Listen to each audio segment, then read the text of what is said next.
Hello everyone. Science and tech PYQs में अपन कर चुके हैं 2013 से 2016 तक के क्वेश्चन पेपर।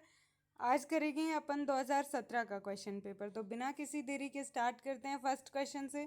फर्स्ट क्वेश्चन है कभी कभी समाचारों में event horizon, singularity, string theory और स्टैंडर्ड मॉडल जैसे शब्द किस संदर्भ में आते हैं? ब्रह्मांड का प्रेक्षण और बौद्ध के लिए, सूर्य और चंद्र ग्रहणों का अध्ययन करने के लिए, पृथ्वी की कक्षा में उपग्रहों का स्थापन के लिए, पृथ्वी पर जीवित जीवों की उत्पत्ति या क्रम विकास के लिए। तो भाई ये जो वर्ड्स हैं दिए हुए हैं, event horizon, singularity, string theory, standard model, ये किसके लिए यूज़ हो रहे हैं? भाई ये ब्रह्मांड का प्रेक्षण और बौद्ध करने के लिए। इवेंट होराइजन ब्लैक होल का वह बिंदु है जिसके बाद कोई वापसी संभव नहीं। तारे, ग्रह, धूल, गैस और सभी प्रकार की विद्युत चुंबकीय विकिरण गुमनामी में खींचे चले जाते हैं। सिंगुलैरिटी ये क्या होती है? एक ऐसे बिंदु स्थान जहां गुरुत्वाकर्षण क्षेत्र को मापने वाली मात्राएं अनंत हो जाती हैं। यह एक ऐसा बिंदु है जहां सारे भौतिक नियम एक दूसरे के अप्रभेद हैं। ये ब्रह्मांड की उत्पत्ति को समझने में सहायक हैं। स्ट्रिंग थ्योरी भौतिकी की इस अवधारणा के अनुसार ब्रह्मांड का निर्माण छोटे कंपनशील स्ट्रिंग तारों द्वारा किया जाता है जो हमारे सबसे छोटे उपपरमाणविक कणों से भी छोटा है। इन मूलभूत स्ट्रिंग जब मुड़ते कंपन करते हैं तो वे पदार्थ, ऊर्जा और सभी प्रकार की घटनाओं जैसे गुरुत्वाकर्षण, विचुंबकत्व आदि का निर्माण करते हैं। स्टैंडर्ड मॉडल क्वांटम यांत्रिकी का मानक कण मॉडल उप परमाणु कणों की कण तरंग प्रकृति की व्याख्या करता है। ये quark, lepton, gauge boson, Higgs boson की मदद से पदार्थ ऊर्जा हस्तांतरण की व्याख्या करता है। देखो, परमाणु में इलेक्ट्रॉन, प्रोटॉन, न्यूट्रॉन होते हैं। इलेक्ट्रॉन आगे विभाजन नहीं कर सकते हैं, ये लेप्टॉन श्रेणी में आते हैं। प्रोटॉन और न्यूट्रॉन आगे विभाजित होते हैं। ये जिस प्राथमिक कणों से मिलकर बने होते हैं उन्हें क्या कहते हैं? क्वार्क कहते हैं। नेक्स्ट क्वेश्चन है, भारत में कृषि के संदर्भ में प्राय समाचारों में आने वाले जीनोम अनुक्रमण, जीनोम सीक्वेंसिंग तकनीक का आसन भविष्य में किस प्रकार से उपयोग किया जाता है? फर्स्ट है भाई, विभिन्न फसली पौधों में रोग प्रतिरोधक और सूखा सहिष्णुता के लिए आनुवंशिक सूचकों का अभिज्ञान करने के लिए जीनोम अनुक्रमण का उपयोग किया जाता है। यह तकनीक फसली पौधों की नई किस्मों को विकसित करने में लगने वाले आवश्यक समय को घटाने में मदद करती है। इसका उपयोग फसलों में पोषी रोगाणु मतलब होस्ट पैथोजन संबंधों को समझने के लिए किया जाता है। तो भाई इसका स्टेटमेंट तीनों की तीनों राइट है। जीनोम अनुक्रमण यानी जीनोम सीक्वेंसिंग, जीनोम आनुवंशिक निर्देशों का एक पूरा सेट है जो डीएनए में मौजूद होता है। Sequencing 4 nucleotide adenine, cytosine, guanine, thymine की घटनाओं का क्रम है। अतः जीनोम सीक्वेंसिंग वो तकनीक है जो डीएनए आरएनए के भीतर पाई जाने वाली आनुवंशिक जानकारी को न केवल पढ़ता है बल्कि उसकी व्याख्या भी करता है। इसके फायदे क्या हैं? मानव स्वास्थ्य को अधिक सुरक्षित रखने में मदद करता है। वायरस से समझने, टीकों को प्रभाविकता, बीमारियों का पता लगाने और इलाज इत्यादि में किया जाता है। कृषि फसल उत्पादन बढ़ाने, सूखा सहिष्णु और रोग प्रतिरोधी पौधों के उत्पादन, अधिक उपज वाली किस्मों का उत्पादन, पोषण, रोगाणु संबंधी संबंधों को समझने में सहायक होता है। नेक्स्ट क्वेश्चन है भाई, कार्बनिक प्रकाश उत्सर्जी diode, organic light emitting diode का उपयोग बहुत से साधनों में अंकीय प्रदर्श डिजिटल डिस्प्ले सर्जित करने के लिए किया जाता है। द्रव क्रिस्टल प्रदर्शनों की तुलना में ओएलईडी प्रदर्श किस प्रकार उपयोगी है, लाभकारी है? पढ़ते हैं इसके बारे में। ओएलईडी प्रदर्श नम्य प्लास्टिक अवस्त्रों पर संवरिचित किए जा सकते हैं। ओएलईडी के प्रयोग से वस्त्र में अंतर स्थापित उपरिवेलनीय, भाई कितनी गंदी हिंदी कर रखी है यार, प्रदर्श रोल्ड अप डिस्प्ले बनाए जा सकते हैं। ओएलईडी के प्रयोग से पारदर्शी प्रदर्श संभव हैं। तो भाई इसमें से सही कौन से हैं? भाई हमें नहीं पता, लेकिन साइंस मोस्टली इकोलॉजी और साइंस ये दोनों के दोनों क्या करते हैं? ऑल ऑफ दीज पर जा जाते हैं, तो इसी में ऑल ऑफ दीज पर चलते हैं। सही है अपना। LCD liquid crystal display LCD एक फ्लैट पैनल डिस्प्ले सिस्टम जो मुख्य रूप से टेलीविजन और कंप्यूटर स्क्रीन वर्तमान में सेल फोन में देखा जा सकता है। इसमें क्रिस्टल से बने लाखों पिक्सल होते हैं और एलसीडी पैनल पर एक आयताकार पैटर्न पर व्यवस्थित होते हैं। एलसीडी में बैकलाइट्स होती हैं और हर पिक्सल पर रोशनी डालती हैं। Organic light emitting diode OLED mobile और मॉनिटर के लिए एक नई डिस्प्ले तकनीक है। इसमें ऊपर और नीचे कांच की प्लेट के साथ दो कंडक्टिंग शीट्स, एक एनोड और एक कैथोड के बीच एक कार्बनिक परत होती है। कार्बन आधारित कार्बनिक पदार्थ ल्यूमिनेसेंट पदार्थ का उत्सर्जन करता है। जब बिजली के दो संवाहक शीट्स में लगाया जाता है तो एक उज्ज्वल प्रकाश उत्सर्जित होता है।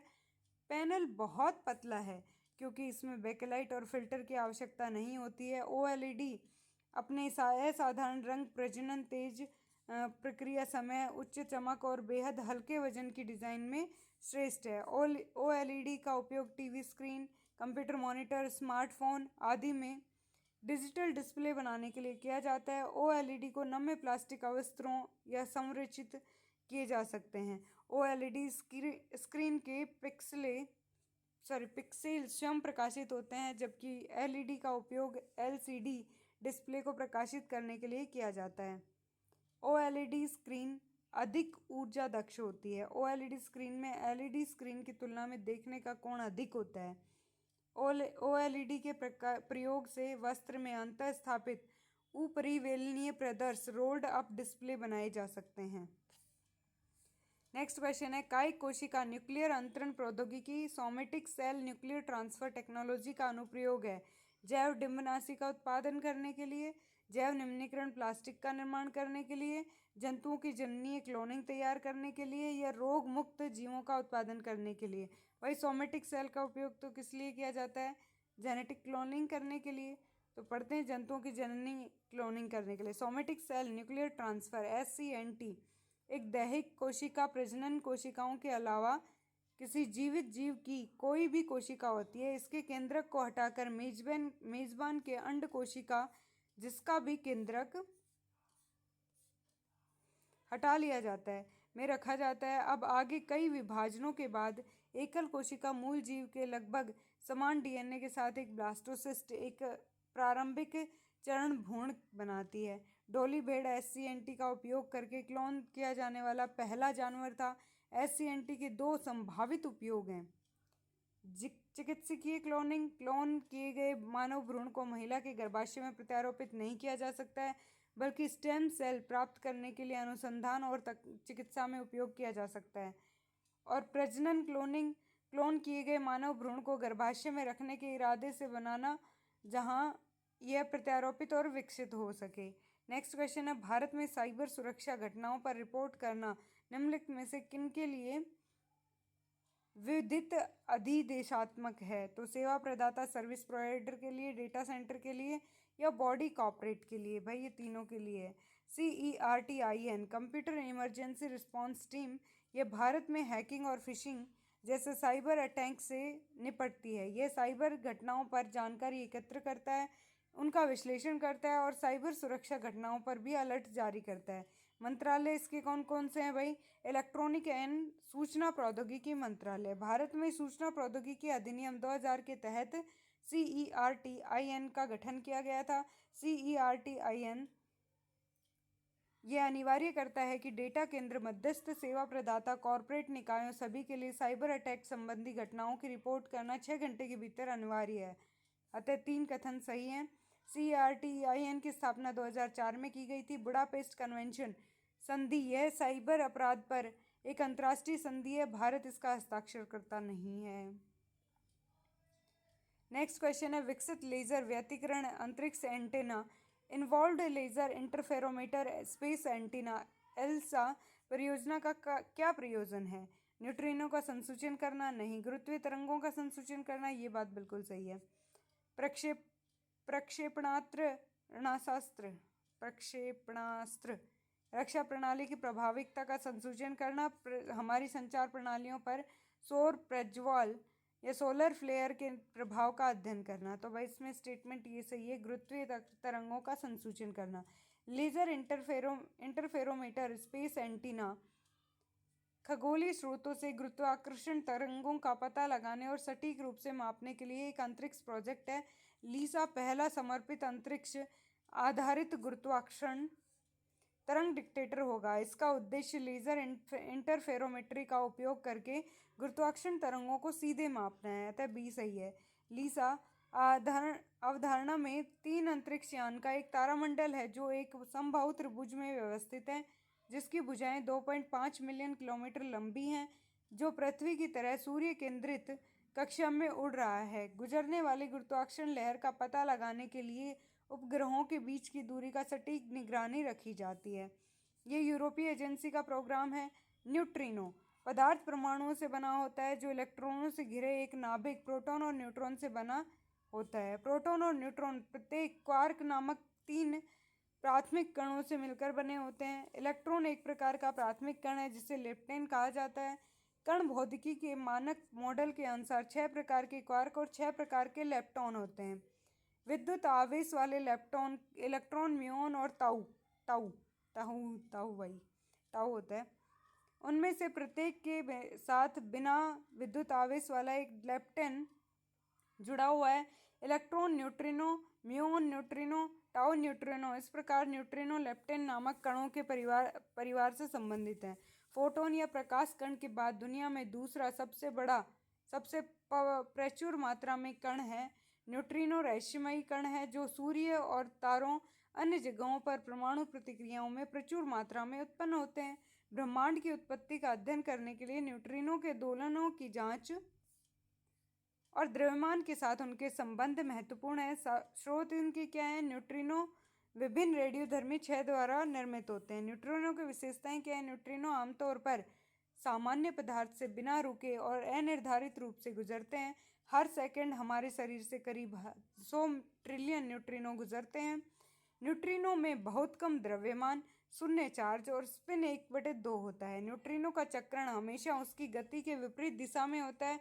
भारतीय न्यूट्रिनो वेधशाला INO यह एक प्रस्तावित कण भौतिकी अनुसंधान मेगा परियोजना है। परियोजना का उद्देश्य 1200 मीटर गहरी गुफा में न्यूट्रिनो का अध्ययन करना है। इस परियोजना को तमिलनाडु में थेनी जिले के पोट्टीपुरम गांव में स्थापित करने का प्रस्ताव है। गुरुत्वाकर्षण तरंगे एक कक्षीय द्विआधारी प्रणाली के त्वरित द्रव्यमान द्वारा उत्पन्न गुरुत्वाकर्षण की तीव्रता की तरंगे हैं जो प्रकाश की गति से अपने स्रोत से बाहर की ओर तरंगों के रूप में फैलती हैं। अल्बर्ट आइंस्टाइन ने 1916 में अपने सामान्य सापेक्षता के सिद्धांत में गुरुत्वाकर्षण तरंगों के अस्तित्व की भविष्यवाणी की थी। हालांकि पहली गुरुत्वाकर्षण लहर वास्तव में 2015 में लीगो द्वारा खोजी गई। आइंस्टीन के गणित ने दिखाया कि बड़े पैमाने पर त्वरण वाली वस्तुएं जैसे न्यूट्रॉन, तारे और एक दूसरे की परिक्रमा करने वाले ब्लैक होल अंतरिक्ष समय को इस तरह से बाधित करेंगे कि विकृत अंतरिक्ष की तरंगें स्रोत से विकीर्ण होंगी। वे प्रकाश की गति से यात्रा करते हैं। सोलर फ्लेयर्स क्या होते हैं? ये सूर्य की सतह से निकलने वाले विद्युत चुंबकीय विकिरण के बड़े पैमाने पर विस्फोट हैं। विद्युत चुंबकीय ऊर्जा का अचानक विस्फोट प्रकाश की गति से यात्रा करता है। वे अक्सर कोरोनल मास इंजेक्शन से जुड़े होते हैं, जो गैस के बड़े बादल होते हैं जो सूर्य के आंतरिक भाग से उसके वातावरण में फूटते हैं। फ्लेयर्स कुछ मिनटों से लेकर कुछ घंटों तक रह सकते हैं। वे आमतौर पर सूर्य के सक्रिय क्षेत्रों से जुड़े होते हैं।